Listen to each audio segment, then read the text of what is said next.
Hey guys, welcome to another episode of Fridays with Phil. I think we're on episode 3 now? Yeah, that sounds about right. So this week it's about equipment and just respecting that equipment. Yeah, so most people that have a disability have some kind of equipment that they use, some sort of adaptive aid or whatnot, that helps them, just complete tasks throughout the day, just normal day-to-day stuff, or maybe it's something that's not day-to-day. But for most of us, we have something or multiple somethings that help us throughout the day to do various things that other people that don't have disabilities don't need because their bodies can do that stuff, for them. They can physically do it. But for those of us who can't, we need other things. So we use other stuff. Now, the thing with that is, I know in some cases it looks weird or it looks cool, or, there's some confusion as to like why the person needs that or whatever. Sometimes people even tend to think that, the equipment looks like something that they could go and play with, like a toy or whatnot, or just some sort of entertainment piece. But of course, there are exceptions to this. Like we do use recreational equipment, and there's stuff out there that really is considered a toy, but we use it anyways. So not saying that everything that's equipment that I use or that somebody else uses that has a disability isn't designed for recreation. There's plenty of stuff out there that is, but I'm talking about the other stuff that's not.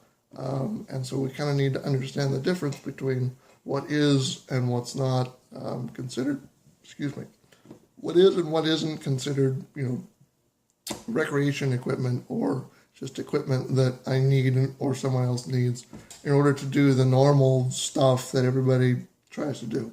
The easiest and just most accessible and ready example that I have for this is my power chair. Yes, I call it a power chair. And this also applies to my manual chair because I have to. Okay, so if you don't know the difference, a manual chair is the one that you power yourself. It's manually powered. You push it with your arms. You sit in it. They're normally smaller. They can be bigger.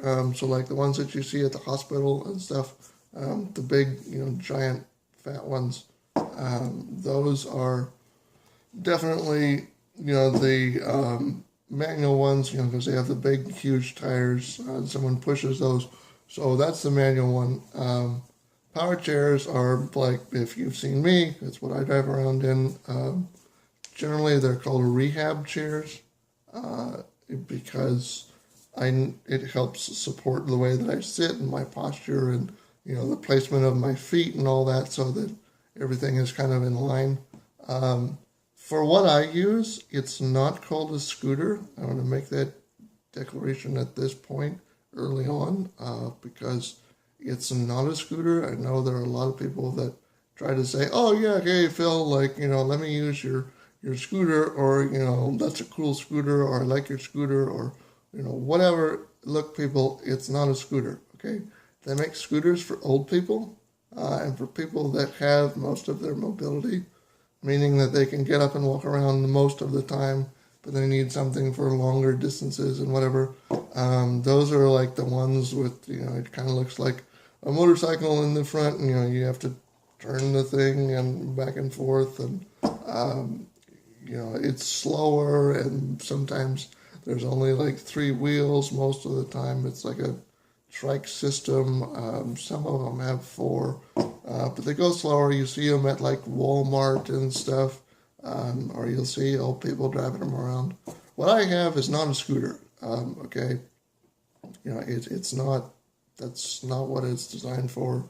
It's designed for longer use, and it gets more use out of it. It can go more places than a scooter can go. It can't go everywhere, but it can go most places. Um, you know, Other definitions of scooters are like the ones that kids, push around almost like a skateboard with a handlebar. It's kind of what a original old school scooter is if you're old like me and still know what those are. Um, but it's not the same thing as a power chair. So basically, like, I'm not an old decrepit person yet, so I don't use a scooter in that sense. Just because I need more than what that will give, and it's not a scooter as in a toy because I need it to get around, just like you use your legs, or maybe you don't. Maybe you use a power chair too, but like lots of people use their legs, I use my wheels. So yeah, but I'm still going to tell you that I'm going to walk. More on that later though. So yeah, I don't know. In some cases, either people aren't educated on what they're looking at, or they don't realize that it's a wheelchair, or maybe they see it as some sort of recreational thing that's just for fun. And so I've literally had people ask me, "Hey Phil, can you get up and then I can ride at it?" And it's like, well, no. Can you stand on your head? Use that because most people can't stand on their head and walk across the room. If you can do that, awesome, kudos to you. But like 90% of the people that I've asked it of are like, "Oh crap, no, I can't do that." So it's like, okay, it's the same thing for me. Plus, I don't need you driving my chair around because if you break it, then I can't get around. So just taking it out for a joyride, that's a no. I also get people sometimes, and this might be a little weird. You might have done this before. It's okay if you've done it before. That's why I'm bringing it up, because I've heard people say this. I've actually had people tell me, "Man, I really wish I had one of those. Like, it'd be cool. I want one." Let me tell you right now, you might think that now because, hey, if I could use it for a day, cool, then I can get up and walk later and it's not a big deal. For someone like me, it's not always fun. Yeah, I try to make it fun and I kind of spin it that way, and I'll tell you or show you that, hey, some aspects of this are fun, but when it really comes down to it, guys, it's not always fun to have to sit in the same chair and to have, a limited amount of movement that I can make. Like, I can get up to make transfers and stuff, just like I've said previously. Like, I can get in and out of bed, and, I can transfer to a car or to another chair, or to a couch, or something like that, as I need to. But I'm not going to get up and just like walk across the room and end up from here to the door behind me and down the hall. Like, I'm not going to get up and walk and do that at this point, because I just physically can't. So while some people are just like, "Hey, that'd be cool," like, if you had to be in it all the time and you didn't have a choice to just jump up, whenever the heck you wanted to and go run off and do something, if you were more or less stuck and had to use that to get around and explore, I have to ask, would it still be as fun? And most people are like, "Well, wait, crap, I didn't really think of it that way." No, that's actually not, okay. And they kind of get the point, at that juncture, because it's not fun all the time. Sometimes it gets boring. Sometimes it's just annoying because if stuff breaks, then you've got to wait for somebody to come fix it, because I can't just jump out and fix it because I'm in it. Also, another thing. My chair, I consider it to be an extension of my body. Okay, I know it's not fused to me or anything. I'm not a cyborg or anything like that. But it allows me to do more. So I consider it to be an extension of my body, because it allows me to do things that otherwise I wouldn't be able to do. And with that said, that doesn't mean that the chair defines me.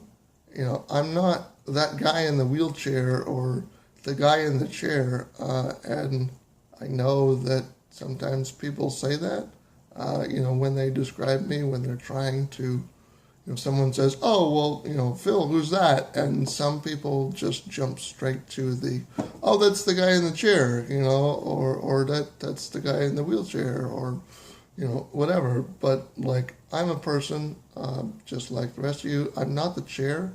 Okay, I use the chair, but I'm not the chair. That would be like me saying, "Hey, Bob, yeah, Bob's a Mustang." That's the guy with the Mustang, right? It's the Mustang guy because he owns a Mustang car. But Bob isn't a Mustang, right? Bob is a person. That's why we name him Bob. So just like Bob, I'm a person too. So if you want to describe me, either find another trait, something that's actually like, I don't know, interesting, or more unique than just the chair, or just use my name, dadgummit, that's fine. At least give me that much respect. Don't be like, "Oh yeah, I met that guy in the chair." Just be like, "Hey, I met Phil or Philip." One of the two. Either my full name or you know just Phil. I don't care. But use my name. Don't use the chair. Um, okay. So the chair is an extension of my body. Yes, I still have arms and legs and they still move, and that's fine.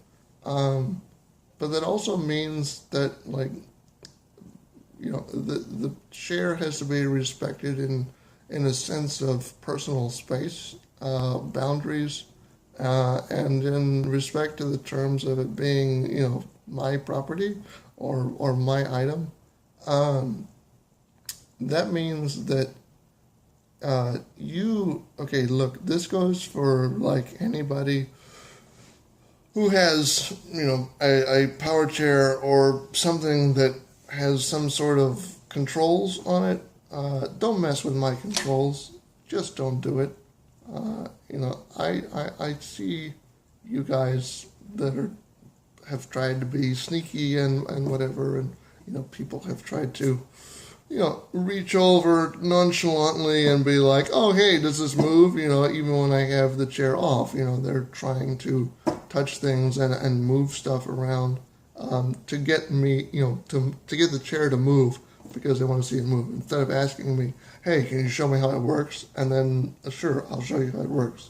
I'll drive it around for you because then I know that it's going to move. But if I'm like in the middle of something and you just reach over and you start trying to mess with stuff, don't do that. Do not at all do that, because it's not yours to mess with. I mean, that's almost like if this was physically possible. I mean, it's not necessarily, but if it were possible for you to be sitting there doing something else, and I just like grab your legs and start like walking you around the room because I want to see how you move and I think it looks cool, like. I know that that's not really physically maybe possible, but if it were, and I could do that, it's the same thing. So you start moving the chair when I'm not ready to move, or I haven't given you permission to move the chair, to assist me with something, then you're basically moving my legs for me without me wanting to move my legs. That sounds pretty jacked up when it's said that way, right? Yeah, so don't do it. Don't push the horn. Don't change the mode. Don't turn it off if I've got it on. Like if I've got it on, I've got it on for a reason, unless you know that we're going to be there for a while and you can clearly see that I forgot. But then just ask, "Hey, you still want this on?" And if I don't, then I'll be like, "No."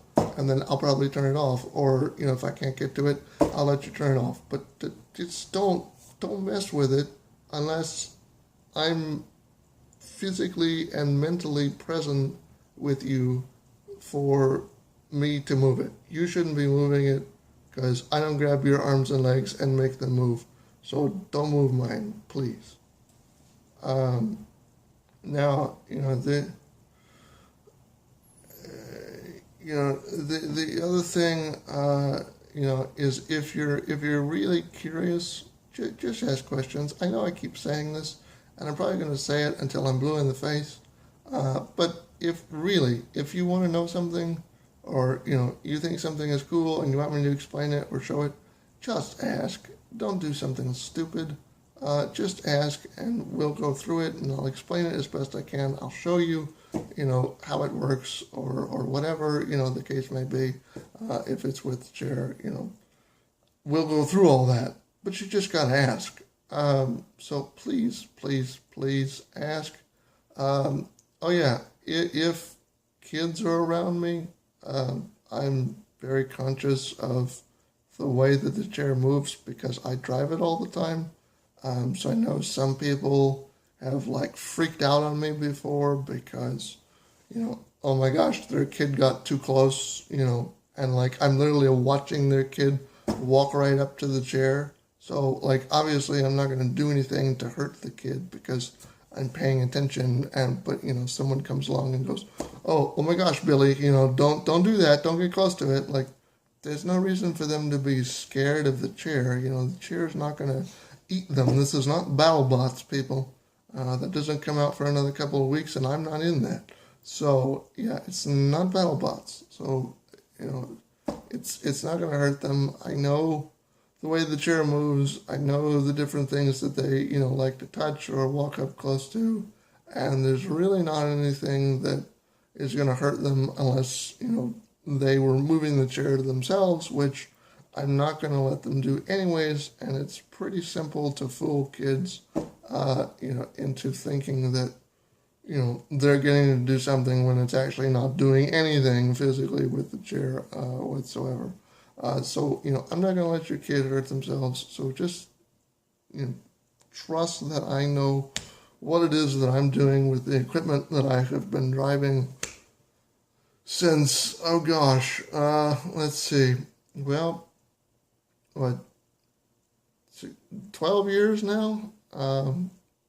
Something like that. Yeah, 12 years. So more than a decade of experience driving one of these things.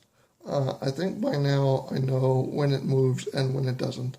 So please just be patient with your kids and let them explore because that's the best way they learn. If they want to ask questions, again, I'm more than happy to answer questions anytime from kids because they're just curious, and that's cool because more people need to be curious about a lot more shit, and they're just not. So take from your kids, be curious, ask questions. Anyways, let's talk about personal space real quick, just for a second. Let's touch on that again. Look, so I've had people use the back of my chair as a footrest, or you use my armrest. Like literally, you use my armrest as your armrest. If you're like sitting next to me, I've had people do that. Now, I've had some people do that, and they check with me, and they're like, "Hey, can we share the armrest?" Yeah, sure, no problem. But I've also had people that just kind of like move my arm out of the way, and I'm like, hello, this is mine. Like, I am sitting in the chair, and you're literally like sticking your arm onto my armrest. Like, that's not cool. I've had people put their feet on the back of the chair and then like tap or move their feet, because that's just what they do when they put their feet up. Which, like, I don't really care what you do when you normally put your feet up, but when you put it on the chair and then you start moving it, it actually moves me, because it, has a suspension system, and that moves enough that I can feel it, and I'm like, oh, hey, look, someone is tapping their foot on the back of my chair, and it's literally moving me slightly, so, it's annoying, it's like, if I sat behind you and like tapped you on the back of the head, over and over and over and over again, and you were sitting there bobbing and moving, like it's the same thing. So either ask or just don't do it. The other thing that I get is, people try to stand on the back of the chair. I know that sounds just like, wait, what? Really? But yeah, some people, not everybody, but some people try to do these things, and they don't ask, and it's like, look, especially if you're trying to stand on the back of the chair, I get two things for you. A, you're being highly rude, as it's kind of like if I gave you an unwanted piggyback ride. If I just like walked up behind you and jumped on your back and said, okay, walk around now, or run around, run around the room so that I can get, an experience out of this. But I didn't ask, hey, is it cool if I, get on your back? Okay, cool.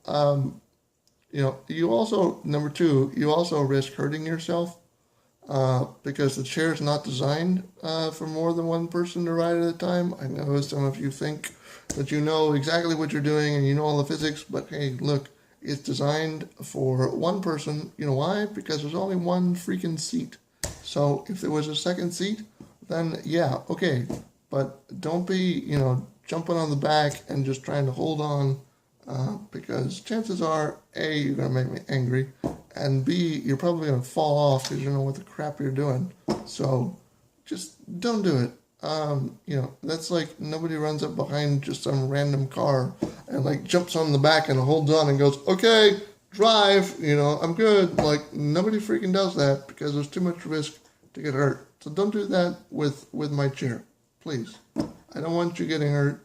I don't want you getting, angry, about it because I suddenly made, a sharp turn or whatever. Because, hey, man, I drive fast, within my limits. And I know what I can handle because I'm sitting in the seat and I'm in the middle. When you're on the back, there's a lot of different stuff that happens that you're probably not expecting if you haven't been back there before. Again, number three, it's rude. You're hitching another ride. Don't do it. Look, and the other thing is, if you do ask beforehand, like if you say, hey, Phil, can I ride on the back? Look, if I say no, it means no, dadgummit. Like, seriously.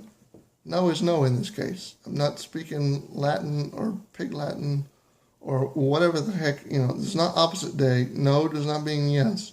If I tell you, no, you can't ride on the back, don't get on. Because either I don't want you on or I'm trying to do something else. I don't need you on or you'll mess it up. Just don't do it. Don't just like, please don't be rude and just be like, oh, I just want to do it anyways because like, who cares? He said no, but I'm going to do it anyhow because I think it's going to be cool. So I'm just going to do it. That's just one of those things that you kind of have to figure out. Some things are cool about the chairs, and people get excited, and that's fine.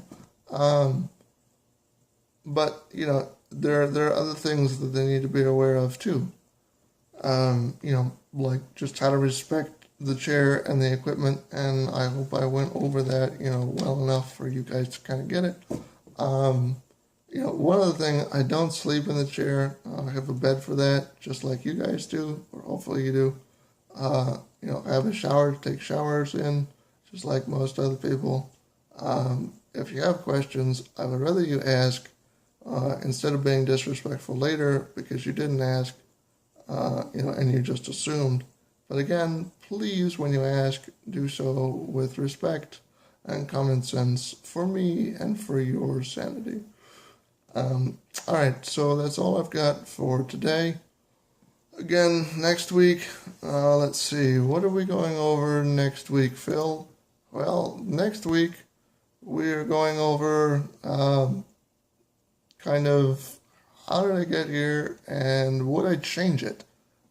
So we'll get more into that next week because it's a bit long and we just don't have the time right now, but we'll get into that later. So I will see you guys next week and have a great week. Have a great weekend. Again, this has been Fridays with Phil, episode 3. So, yeah, awesome, cool. I'll see you guys next week. Peace.